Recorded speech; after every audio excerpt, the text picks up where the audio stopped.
Hello，盤手，今日咧繼續有 Stephen 同埋 Marcy 報先。Hello，Marcy。Hello，大家好。係 Marcy 啊，喂，咁啊首先咧就係咯，喂，好似你有啲消息喎，係咪啊？有啲嘢開賣啊，係咪有？係啦，冇錯嘅。咁樣咧就我唔知大家而家咧聽我嘅聲音清唔清楚嘅咧？呢嘅應該。係啦，我聽你有啲細聲喎。哦，我有啲細聲啊。係。哦，OK，好，唔緊要，咁你講住先。好。係啦。係啦，咁我哋咧其實咧就喺上個禮拜咧就有一個沉香嘅佛珠咧推出咗嘅，係啦。咁我叫佢做一個叫親民版嘅佛珠啦，因為其實我哋之前有一個咧就比較佢嘅價值比較矜貴一啲嘅。我哋今次呢個咧就係價錢比較相宜啦，係啦。咁其實佢咧就本身沉香咧佢係有一個安撫心靈同埋保平安嘅作用嘅。咁然後我咧就親自加持咧，令佢咧就有一個即係提升正財嘅功效啊。咁樣就然後咧佢亦都可以咧當係一個首飾啦，或者當係一個風水擺設擺屋企嘅嚇。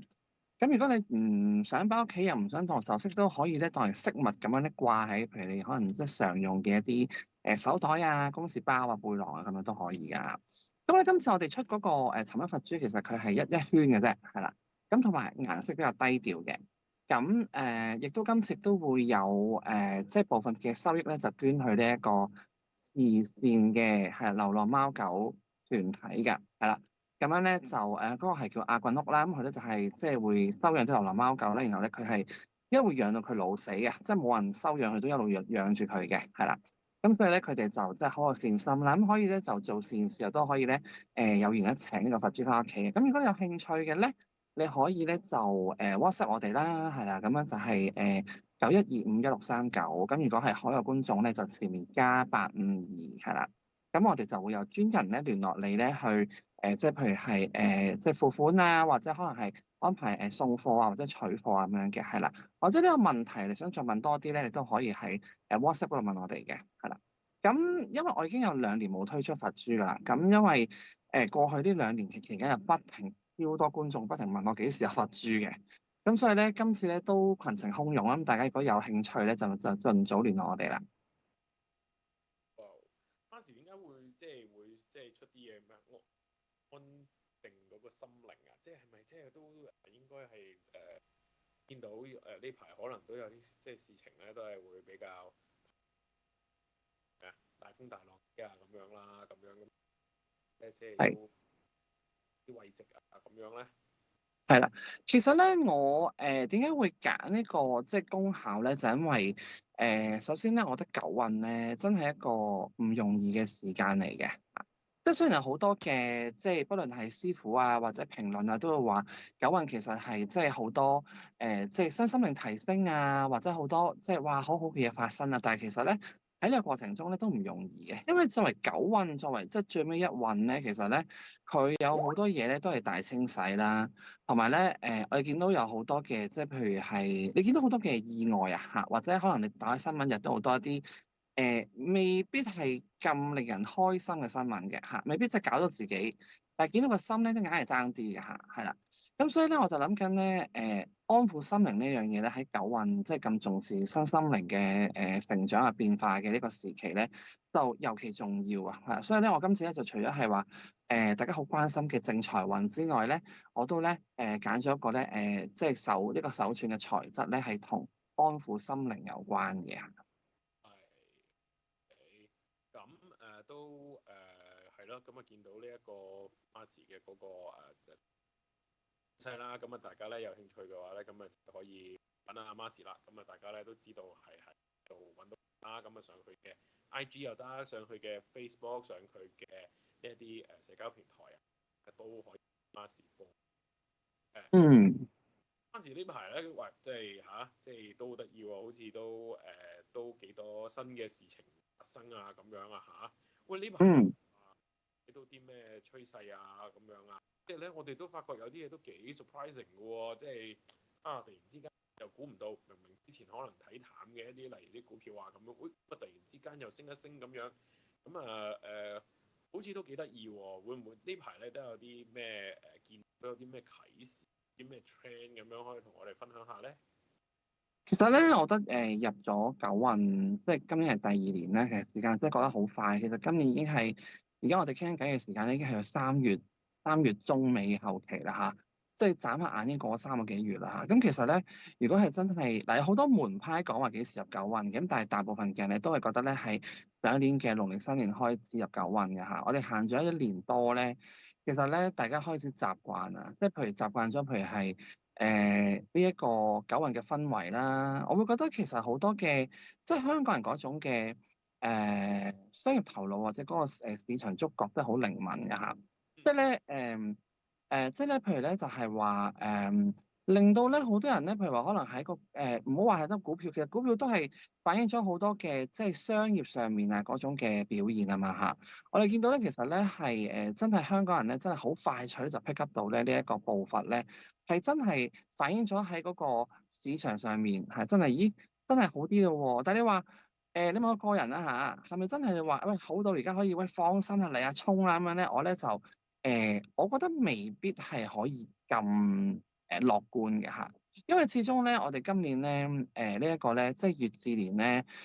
即係上咧係即係叫木火相生啦。咁你都知咧，我哋揾啲柴嚟燒火嘅時候咧，其實咧都會有啲火大火細嘅感覺㗎嚇，所以咧，我唔會覺得而家係一個好穩定嘅 trend 咧，係一定向上升嘅嚇。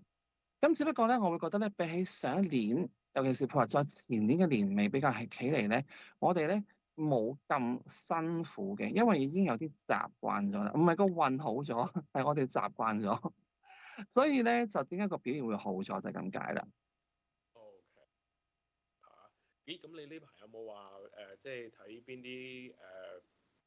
或者生意啊？好似個 trend 都 OK 喎，咁樣咧？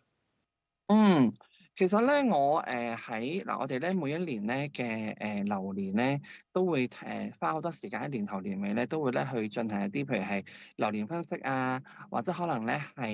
一啲譬如睇風水佈局嘅。咁我哋其實今年我自己個人咧就覺得咧，確實咧做小生意嘅人咧係更加之多㗎嚇，即係我哋之前已經有睇到呢個嘅趨勢，而今年係更加之明顯嘅。咁通常咧做生意咧，我見到咧真係喺民生事業嗰度啊，即係一啲衣食住行嘅嘢咧，係特別多人做啊。咁啊譬如好似我哋喺幾年前成日講嗰啲幾餸飯咁樣咧，啲人成日都以為係飽和咗啦。但係而家咧，我見到咧都仲有人係開緊一啲新嘅 location 啊，新嘅地點，而佢哋咧而家咧就玩得精緻啲嘅啊，即係以前可能咧就係追求嗰個平啦。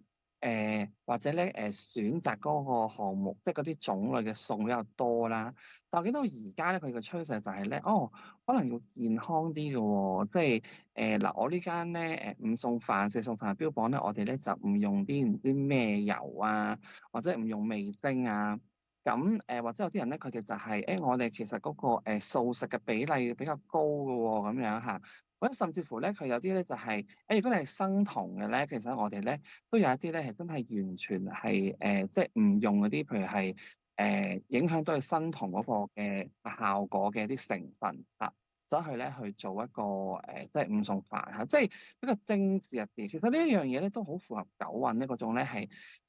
接觸心靈嘅，因為九運咧其實咧佢係同個心靈有關嘅，即係唔係一啲。喂，你買套票啦，買套票啦，買100張咧就平啲。佢唔係玩呢樣嘢，佢係玩啲喂，我好為咗你咧，所以度身訂做嘅嚇，同埋咧係令你有啲感動嘅嚇，即係咧咁樣樣嘅玩法。所以我覺得今年咧，我都睇到咧，其實係即係多咗人去做啲小生意之餘咧，亦都係咧玩得更加精緻，更加嗰種九運嘅味道更加之濃厚嘅。咁同埋咧，其實咧，我覺得咧，我早前咧，其實喺我自己嘅 YouTube 直播度咧，就係啱啱即係幾日前啫嘛，嚇咁樣咧就有我自己嘅 YouTube 直播咧，咁我咧就講咗啲咧叫辦公室嘅風水奇談啊，即係講咧我係幫啲客睇辦公室嘅時候咧遇到嘅一啲靈異現象啦，咁樣咧。當中有好感動嘅嚇，亦都有啲係好恐怖嘅嚇。咁啊，尤其是我記得我當中第三個分享嘅故事係我自己嘅親身經歷啦，係非常之恐怖嘅。即係我因為當中佢亦都牽涉咗好多啲，即係唔係淨係我經歷啊，係有其他人啊，即係唔係有啲咩靈異體質嘅人咧，佢見到一啲係物理客觀嘅嘢。然後導致到佢都覺得呢件事係好詭異嘅，即係嗱，我因為我如果詳細想聽，可以睇翻我直播啦。但係喺呢度咧，我可以輕輕講俾思芬聽，因為思芬好忙。而家我最簡單講個重點俾你聽，就係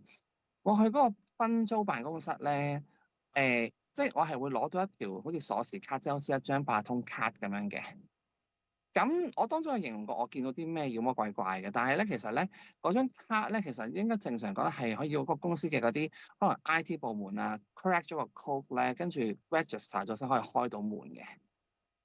咁但係其實嗰日咧我攞住嗰張卡咧係完全係未 register，但係我係開到門嘅咯。咁呢個係喺嗰件我發生我見到啲靈異現象事後啊，嗰間公司人同我講話：哎呀，唔好意思，原來張卡係未 register 嘅，其實係開唔到門㗎。咁但係其實我嗰日係開到門㗎啦。不過可能其實都係啲人為錯誤，係嘛？好難講嘅，係咯。係啦，係啦，係啦，所以就有啲即係叫做一般人都見到嘅一啲現象，證明嗰日咧我係遇到嘅嘢咧，真係唔係就咁係我自己見到，因為其實好似好多時靈異嘅狀況都得我自己見到噶嘛。咁但係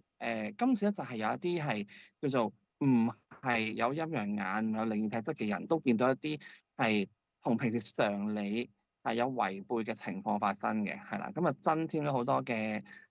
即係恐怖嘅氣氛啦。其實咧，即係你咁，即係你講開又講啦，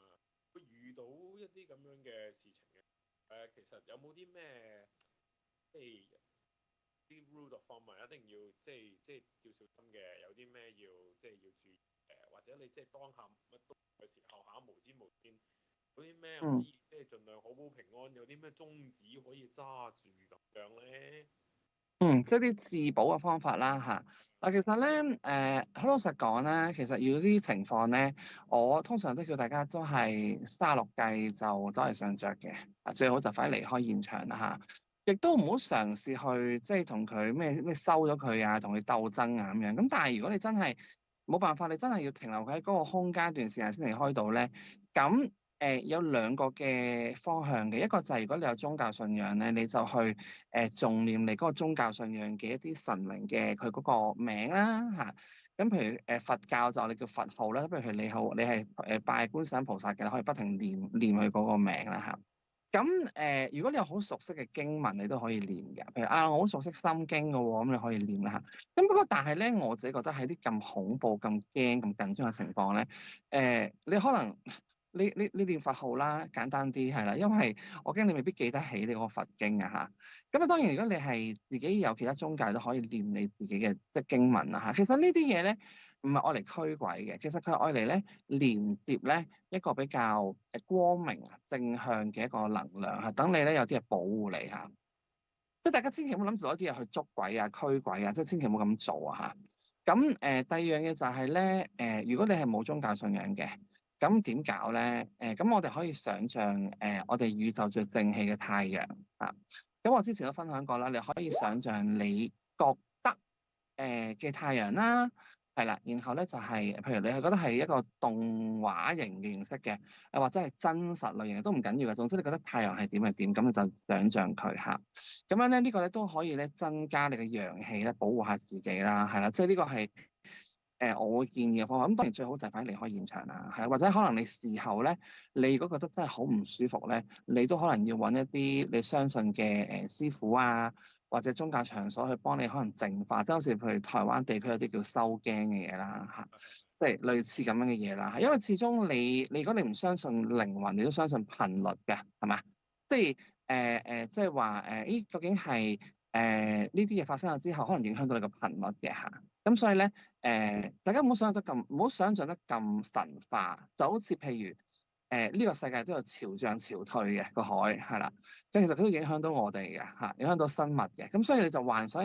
你係一個唔中意水嘅人，突然間你遇到潮漲啦，係咪好唔舒服啊？咁所以咧，其實咧就真係用咁樣嘅方法咧，係去即係自保自救咯，係啦。咁啊，但係都係嗰句啦，趁起講嘅，千祈唔好攞嚟捉鬼，係啦，如果唔係好危險嘅。喂，早嗰排咧 Marcia 我咧睇電視咧，咁咧嗰啲電視劇咧，嗰個講嗰個伏魔嗰個咧，好搞笑啊！嗯有一個咧就講，即係咧就行行下，唔知自己行咗去邊喎咁樣。喂，有冇啲咁嘅嘢啊？如果係嘅時候，即係咧我哋細個睇嗰啲陰陽路咧，咁都係噶嘛。咁咧就突然之間嗯，下個樓梯，跟住行行下咧就，咦點解落嚟落去都未落到嘅嗰啲？咁聽古仔成日都有係，噶嘛。喂，如果係呢啲咧，咁有即係好似你頭先嗰啲咁講之外咧，有冇啲咩特嗯別嘢係貨比凡嘅咧？嗱，同埋我搞一搞個咪先嚇，好似話好細嗯，聲，我出一出去係呢度，交俾係。你先。好啊，好啊。咁其實咧，嗱，我咧就自己除咗家族嗰個嘅即係承傳之外咧，其實我都有好有即係好幸運咧，遇到好多唔同嘅高人同埋師傅嘅嚇。咁當中有即係各師各法啦。咁其實咧，佢哋曾經有一位師傅咧，就亦都即係傳授過一啲比較簡單嘅方法，就係話，如果你去到一個你疑似係好似結界啊，或者可能係你入咗一個地方咧，你好似走唔翻出嚟嚇。咁然後咧，不論係喺即係室內啊，或者戶外都好啦嚇。咁有啲咩方法可以試下去做嘅咧？嗱，呢個方法咧未必係一定係靈驗，但係咧，我覺得我自己透過我啲客人啊，遇到呢啲情況咧，佢係嘗試過咧，個效果咧，即係叫做即係80%以上有效啦。咁如果你即係今日就分享俾大家，你可以，我希望當然我唔希望你遇到呢啲情況啦，大家即係遇到你都可以試下嚇。咁其實咧，最呢個係好簡單嘅。咁首先咧，我哋係如果真係去到個地方係你覺得係走唔出去嘅咧，首先第一件事咧，你咧就係要先定下你嘅情緒啊，即係你要安撫咗你自己嘅心情先，即係你唔好喺一個好擔心啊、好緊張、好恐懼嘅情況之下去進行呢樣嘢，咁個效果係好差嘅嚇。我哋先企定定啦，或者坐定定啦，就即係安撫自己嘅情緒啦，靜下心嚟啦。你可以用深呼吸啦。咁之後咧，當你定下自己個情緒之後咧，你可以咧係用你嘅右腳咧係好大力咁樣咧踏呢個地下3下嘅嚇，即係原地踏步3下嚇。咁當係你原地踏步3下之後咧，你就可以咧整鬆少少你嗰個右腳嗰隻鞋咧，然後咧你就隨住你嘅一聲嘅大聲嘅呼叫咧，係即係你可以係嗰啲咁嗰啲啦嚇，或者你係叫咧，然後咧你就將嗰隻鞋咧踢去前面嘅。嗱，即係將右邊嗰隻鞋踢去前面，當然你唔好踢到好遠，踢係到你翻去啦嚇。係咯，咁呢一個佢咧，其實執唔到嘛大件事。係啊，呢個係有少少咧係一啲扶乩嘅概念喺裏邊嘅嚇，即係道教扶乩嘅 OK，係啦係啦。咁當然你本身自己有自己嘅宗教信仰，譬如可能你係唔係信呢啲即係道，或者你好抗拒道教啊，或者點樣咧？你就唔用呢個方法咧，用翻你自己嘅宗教嘅，譬如即係念佢嘅神明啊、念經啊。但係如果你話我都嗯唔佢嘅。或者我可能咧，哎呀都唔理啦，嗰個情況咁驚，我咩都想試下啦，不如試下啦咁樣咧，你都可以試下呢個嗯方法。呢個方法其實係一個都即係非常之犀利嘅，即係嘅高人一位師傅咧嚇，其實佢係介紹係俾我，佢係一位即係道 OK 教嘅師傅啦，係。係啦。咁大家如果真係咁唔好彩遇到呢啲情況咧，大家可以試下呢個方法咯。O.K. 哇！聽完之後我都覺得幾勁啊！呢個唔係即係咧，你頭先揼揼揼嗰幾下咧，我以為有啲似以前睇嗰啲僵屍片啊嗰啲咁樣，跟住揼揼揼，跟住然之後咁樣，但我又冇聽過踢個鞋出嚟，呢個都幾得意啊！同埋即係嚇，即係聽咗先啦，你袋住啊嘛，可保平安啊，係咪先？咁啊，呢一個我都覺得幾得意。喂，但係其實會唔會真係而家？九運咁樣啦，咁啊大家成日講啲身心靈啊，咁啊講啲即係鬼故啊咁樣啦，咁啊好似即係嗱有冇啲冇咁 V 運，但係又可以點講啊？可以令到自己保平安，又或者平時應該做啲咩多啲，令到自己心靈安靜啲咧，又或者係避免見到即係除咗成日諗住太陽啦，正所謂好似太陽咁溫暖啦咁樣。有啲咩可以做，令到自己可能陽氣盛啲，又或者係個人正向啲咁樣？有冇啲咩 tips 可以俾大家呢？其實咧有兩個方向，大家都可以考慮下嘅。第一個咧，其實就係、其實喺五行裏邊咧，我哋咧金木水火土裏面咧，以火為光明啦嚇，即係其實睇得火會發嘅啫嚇。咁其實咧，大家咧即係諗緊火係咪真係譬如話咦係咪我真係要有啲即係會撻得着，譬如火機啊、火柴喺身邊啊？定係譬如話，可能有啲人就係話，我咧就係咪成日都着一啲譬如係屬火嘅，譬如紅啊、粉紅啊、紫啊、橙啊呢啲咁樣咧，即係係自己會光明啲咧。咁即係其實呢啲都係一啲可以增加自己嗰個嘅温暖啊氣場嘅方法。咁但係咧其實咧其實一路咁樣，如果真係譬如話，可能有啲觀眾可能對玄學都有啲認識。其實我哋咧想增加火氣咧，除咗頭先講嗰啲之外咧，我哋仲有啲嘢可以做㗎。其實咧，我哋喺一啲日常嘅行為上面咧，其實佢會對應到五行嘅嚇。咁我其實咧譬如好似咧火咧，其實佢對應嘅五行咧就係禮啊，即係仁義禮智嘅禮啊。咁所以其實一個人當佢咧佢即係佢重視呢樣嘢，即係重視禮貌啊，對人係以禮相待啊，其實佢都係一個屬火嘅行為嚟嘅嚇，即係未必一定係要話。即係好籠統講話啊，好迷信一定有啲顏色啊，咩方位啊，其實咧本身咧即係多啲禮貌去同人哋相處啊，嚇，或者咧我哋咧可以咧對人熱情一啲啊，即係譬如有啲人譬如約你出去食飯，咁你出到去，你又話唔想去，去到又好似冇乜所謂啊，人哋咪10萬九唔應，其實呢啲都係啲冇火嘅行為嚟嘅嚇，即係譬如人哋約得你出嚟咧，你都投以熱情用心同人相處咧，嗱心本身都係屬火啦，用心相處其實都係一種咧火嘅行為，所以未必真係話一定要頭先我講嗰啲傳統嘅術數嘅方法嘅嚇。咁呢個其一啦，咁其二其實咧即係能夠令到自己順啲嘅咧，其實我都喺唔同嘅節目同埋自己直播成日強調咧布施呢一樣嘢嘅嚇，即係咧布施其實非常之強大嘅一個叫做趨吉避凶嘅行為嚟嘅嚇，即係因為咧我哋咧其實咧我哋嗱，我就幻想自己係一個盛載物品嘅器皿啦。咁如果我哋咧想有嘢入嚟嘅話，一定咧要有空位嚇先會，即係你唔會裝滿晒啲嘢，你又冇位俾其他入嚟㗎啦嚇。咁所以我哋如果咧想要有嘢入嚟咧，我哋有啲一定要抌出去嘅嚇。咁通常咧，你抌出去嘅嘢咧，一定要係同你，如果你即係譬如你好想要嗰樣嘢咧，你咧就係一啲同你要嗰樣嘢有關嘅，即係譬如話，如果你係想要愛嘅咧，咁你就梗係抌啲愛出去啦。如果你係想要光明嘅，咁你就成為人哋嘅光明啊！即係譬如話，人哋好唔開心嘅時候，可能你就係一盞明燈啦，係咪？為人帶嚟温暖、帶嚟希望啦，係咪？即係你唔好詛咒佢啊，或者你話佢係冇㗎啦，你應該行，你算啦，你唔使努力㗎啦。咁呢個就係即係反面教材嚇。咁所以咧，其實咧，如果你話我都想喺九運嘅時候咧，真係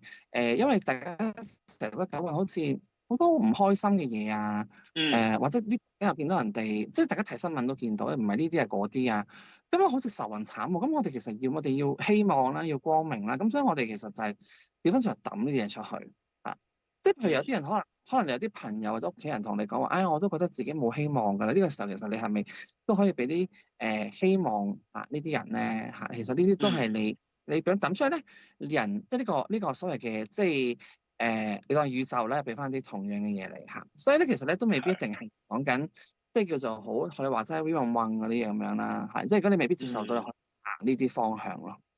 OK，嗱咁呢啲都係一啲即係都好正向啦，同埋都冇 V 運運啦嘅一啲嘢啦。因為有陣時咧都驚嘅會唔會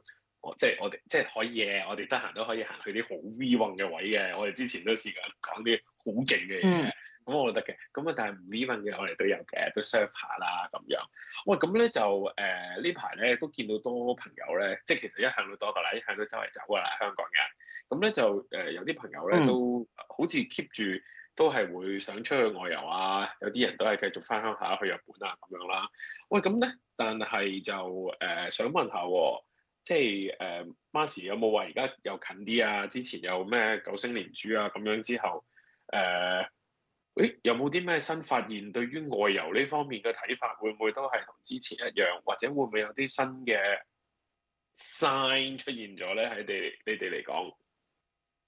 我諗咧，大家咧而家都最擔心都係7月中嗰個時間啦，係咪？係，因為都慢慢又越嚟越近，但係好似又冇乜嘢啊咁樣。我喺度睇，都唔係啊。譬如日本冇咩特別喎咁樣。咁反而韓國咧就話咩唔好去住。點解咧？係咪有啲咩地震啊、海嘯咩警告咧嗰啲咁樣？又唔係喎，係有咩大集會遊行啊咁樣，所以就暫時唔好去住啦咁樣。我突然之間又諗起，所以就想問下 Marcy 你咯。係，即係大家都知道，其實咧7月中嗰個即係所謂嘅恐懼係嚟自即係日本一本漫畫啦。咁其實嗰本漫畫係有個作家佢，即係佢其實佢會發夢，即係佢會見到啲將來嘅嘢，佢將呢啲嘢咧就寫低嘅。咁其實咧佢係一個佢逢親佢發啲夢咧，同埋佢預言到嘅嘢咧係有一個韻律嘅喺裏邊嘅嚇。即係譬如當佢喺一日發夢嘅時候，佢會隔咗幾日啊，或者幾多年啊，咁就會遇到即係嗰件事就會發生嘅嚇。咁由於咧佢咧真係預料過又好，其實本身呢本嘢係好都唔出名，冇人睇嘅，係因為真係發生咗一啲大災，日本發生咗啲大災難之後咧，啲人先炒翻起呢一嘢，就發覺哇！呢本嘢一早已經預言咗呢啲事情發生啦嚇。咁而佢嗰個命中率好高啦，同埋佢同一般嘅預言好唔同嘅就係咧，佢係形容得非常仔細嘅，即係佢唔係就咁話大概呢個時間，佢係直頭係講到係啲咩事啊、幾號啊、大概幾多點啊、幾多度咁樣啦。咁所以咧，大家咧都好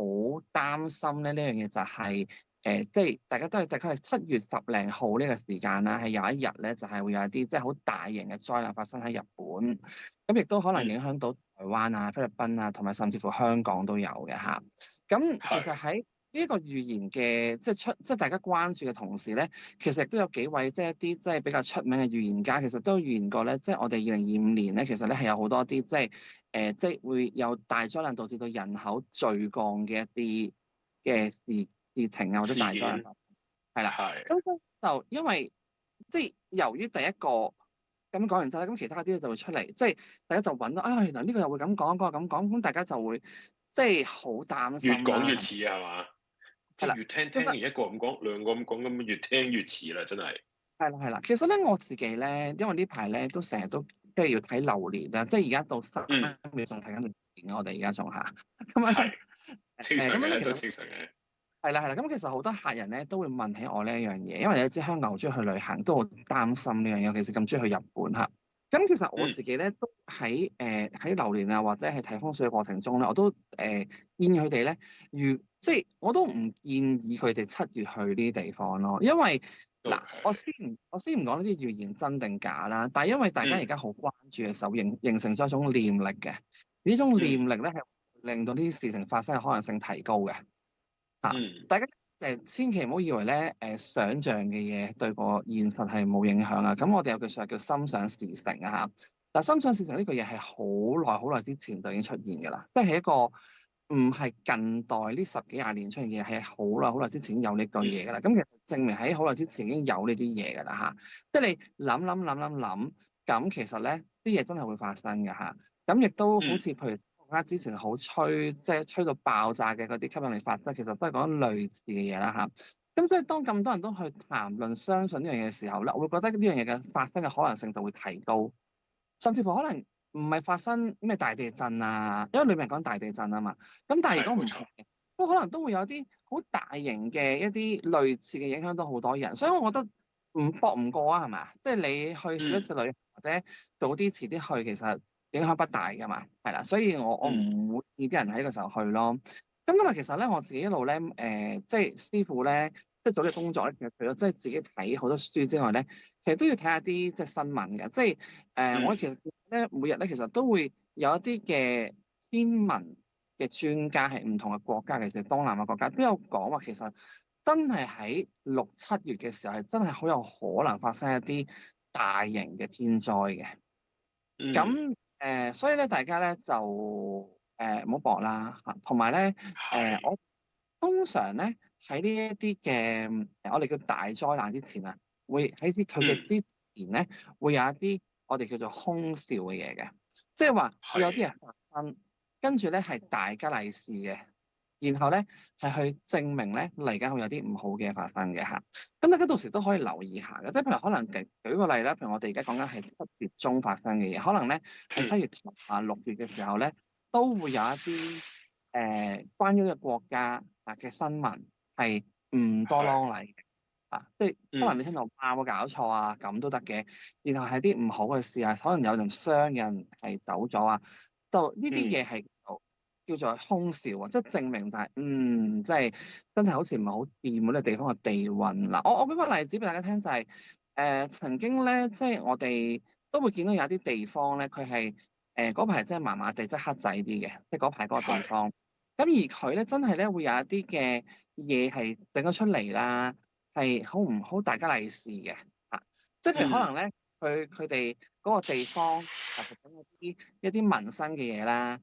我而家即係盡量比較即係婉轉啲啦婉轉啲啊，婉轉啲，係啦，即係可能整一啲嘢，可能係可以流通呢個社會嘅，即係大家日都要用嘅。咁不過佢啲圖案啊，同埋嗰啲意象咧，哇，都幾大吉利是嘅喎！即係點解用啲咁大吉利是嘅嘢嚟做啲咁樣嘅嘢嘅咧？咁樣啲人見到都驚驚地嘅喎。其實呢啲就係空兆嚟嘅。即係我俾你聽，即係讓啲明明睇落可能唔係太舒適嘅嘢，但係就好流通。係啦，大家都即係可能報紙有幅相好勁嘅，咁啊應該就打下格仔咁樣，點知唔打喎，仲放到幾大添咁樣。係啦，或者譬如可能一樣好平常嘅，點解會用咗一啲唔係咁吉祥嘅嘢啊？即係個意象唔係咁好啊！嗱，呢啲都係空兆。即係日日都要用嘅嗰啲嘢有。係，你日日都要用嘅。你又用，我又用，即係我俾啲你，你俾翻啲我嗰啲咧嚇。咁然後咧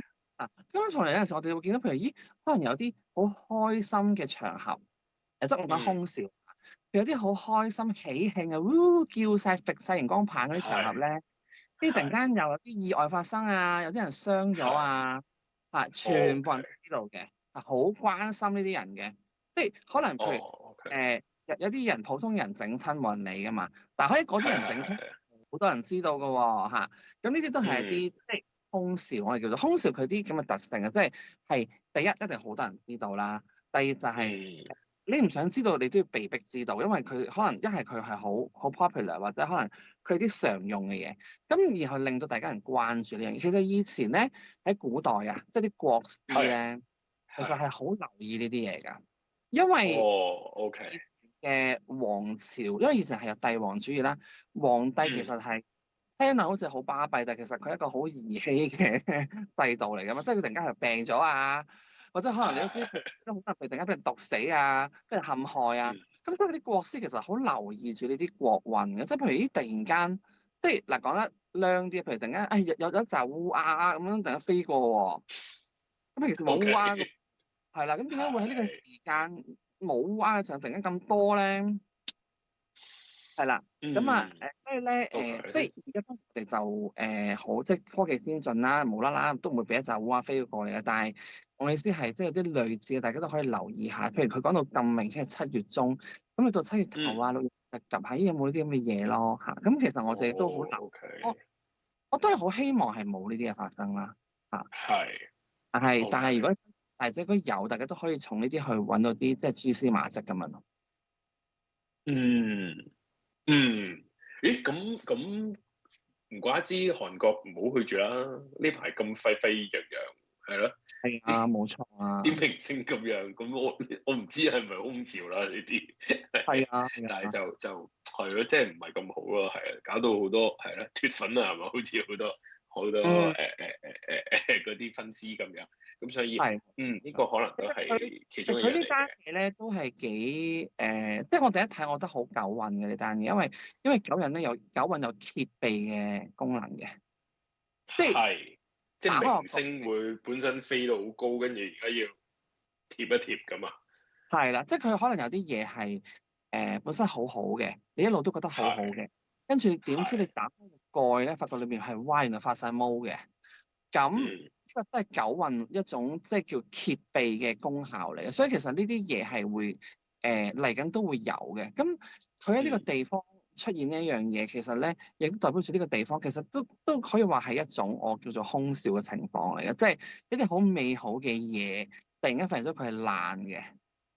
咁你咪變咗就係咦話俾你聽呢個地方有問題。其實咧呢樣嘢講到好似好神化，但係其實佢亦都可以好科學咁講，因為當一個地方將會發生啲好差嘅嘢時候咧，其實佢全部嗰啲磁場都開始變差嘅。嗯。咁 OK。大家有睇嗰啲即係動物嘅頻道咧，都會見到其實就嚟地震啊、海嘯之前，啲動物係知道㗎，會雞飛狗啊，譬如可能會喺天上面飛嘅，會突然間喺地上面行啊，